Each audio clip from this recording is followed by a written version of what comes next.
പാട്ടുമഹിമയും പാരമ്പര്യവും എനിക്ക് വലിയ കാര്യമല്ല. എന്റെ മകളെ പട്ടിണിക്കിടാതെ നോക്കുന്ന ഒരുത്തരാവണം, അത്രേ ഉള്ളൂ. എന്താ പക്ഷേ ഇപ്പൊ പൊറുതി മംഗലശ്ശേരിയിലാണെന്ന് കേട്ടു. നീലാണ്ടൻ ഇപ്പൊ എന്നെ വെച്ചോണ്ടിരിക്കുന്ന മൂത്തേനാണോ? ഇളയതിനെ ഇറക്കുന്നുണ്ടെങ്കിൽ പറയണം. മുണ്ടക്കൽ ശേഖരന് താല്പര്യമുണ്ട്. ശേഖരന്റെ ഉള്ളത് ഇന്ത്യൻ ഉറുപ്പി തന്നെയാ.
മനസ്സില്ലെങ്കില് പബ്ലിക് റോട്ടിൽ കിടന്ന് തല്ലുണ്ടാക്കിയിട്ട് ധിക്കാരം പറയുന്നു.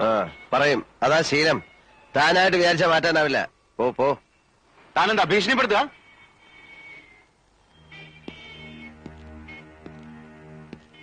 എന്റെ ഭീഷണി എന്ന് പറഞ്ഞ ചില ഊച്ചാലി രാഷ്ട്രീയക്കാരെ കൂട്ട് സ്ഥലം മാറ്റിക്കളയെന്നൊന്നാവില്ല. കൊന്നുകളയും ഞാൻ. മടിക്കില്ല കേട്ടോ. പുതിയ ആളായതുകൊണ്ടാ. ഇവിടെ ചോദിച്ചാ മതി. വാടാ. ശേഖരന്റെ എച്ചിൽ നിൽക്കുന്ന ആരെങ്കിലും ഉണ്ടെങ്കിൽ പോയി പറ. മുമ്പ് എനിക്കൊരു കയ്യബദ്ധം പറ്റിയതാ. ഇനിയും വേഷം കിട്ടെടുത്താ അറിഞ്ഞോണ്ട് ഞാൻ അബദ്ധം ചെയ്യും.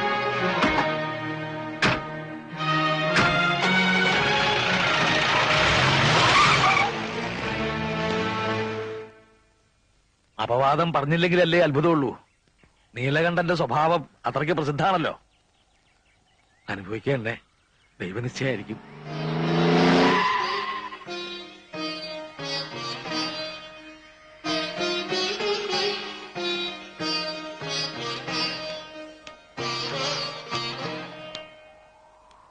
മാഷ് വിഷമിക്കരുത്.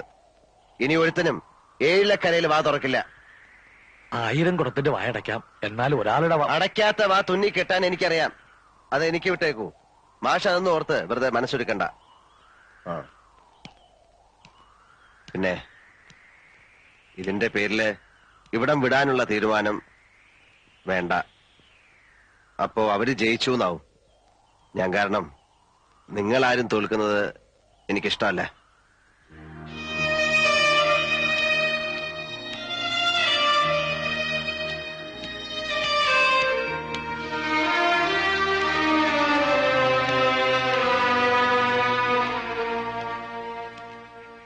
എഴുത്തച്ഛനെ അമ്മ അയച്ചതാ. കൂട്ടിക്കൊണ്ട് ചെല്ലാനാ അയച്ചിരിക്കുന്നത്. കാണണമെന്ന് കരസരായ മോഹമുണ്ട്, അതുകൊണ്ടാ. പൊയ്ക്കോളൂ. വരില്ലാന്നറിഞ്ഞ മനോവിഷമം ഉണ്ടാവും. മനോവിഷമം ഉണ്ടാവണ്ട, വരണുണ്ട്. നടന്നോളൂ, ഞാൻ പുറകെ എത്തി. എന്റെ ശിവനെ, ഇതെന്ത് പറ്റി? ഒന്ന് കാണാന്ന് കരുതാൻ. കാണാൻ മാത്രല്ലടോ, കൂട്ടിക്കൊണ്ടുവരാൻ കൂടാ പോണ. എന്താ ഞാൻ ഈ കേക്കണേ? അമ്മ വേണം. അമ്മ ഇവിടെ ഉണ്ടെങ്കിൽ പത്തായപ്പുരെ താമസിക്കുന്ന പെൺകുട്ടികളെ പൂശാൻ കൊണ്ട് പാർപ്പിച്ചിരിക്കുകയാണെന്ന് ഒരുത്തനും പറയില്ലല്ലോ. പിന്നെ കൂടെ പൊറുക്കാൻ കരളുറപ്പുള്ള ഏതെങ്കിലും ഒരു പെണ്ണി ലോകത്തുണ്ടെങ്കിൽ 4 ആൾ അറിയെ വിളിച്ചുകൊണ്ട് വരണം. ഈ പെണ്ണുപിടിയം പട്ടം ഒന്ന് മാറ്റാൻ പറ്റുമോ നോക്കണല്ലോ. എനിക്കിനി മരിച്ചാ മതി. അരുതാത്തത് പറയാടോ. മംഗലശ്ശേരി മാധവമേനോന്റെ മകൻ യോഗ്യനായി മാറുമ്പോ കൂടെ താനും ഉണ്ടാവണ്ടേ? അപ്പോഴല്ലേ ഒരു സുഖമുള്ളൂ. ആ നിഷേധിനെ പടി കയറ്റരുത്. എനിക്ക് അതേ പറയാനുള്ളൂ. ഏട്ടൻ എന്താ ഒന്നും മിണ്ടാത്തെ? അവളുടെ ഒരു ആഗ്രഹമാണ്, അതിനെതിരെ നിൽക്കാൻ തോന്നില്ല. മോനെ അവളൊന്ന്. മോൻ എങ്ങനെ പറഞ്ഞു ഓപ്പോളിന്റെ വയറ്റിലെ അസുരൻ?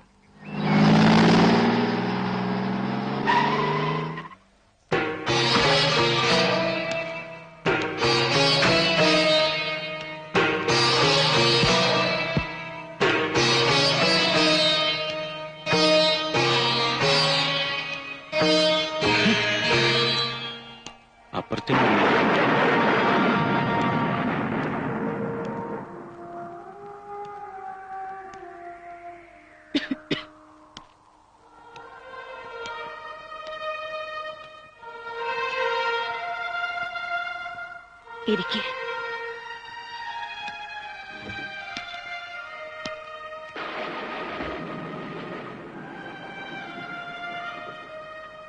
ബുദ്ധിമുട്ടായോ വിളിപ്പിച്ചത്? എന്താ അമ്മ ഇങ്ങനെ? അല്ല, ഒരുപാട് തിരക്കുള്ള ആളല്ലേ. സോമനസാലെ നീ വരില്ലെന്നറിയായിരുന്നു. അങ്ങനെ വരുന്നൊരു ദിവസവും കാത്തുകിടന്ന ചിലപ്പോ കണ്ണടയും മുമ്പ് കാണാൻ കഴിഞ്ഞില്ലെന്ന് വരും. അതാ ഞാൻ ആളെ വിട്ടത്. മരുന്നൊക്കെ? മരുന്നിനും മന്ത്രത്തിനും ഒക്കെ അമരത്വം തരാൻ കഴിയൂ.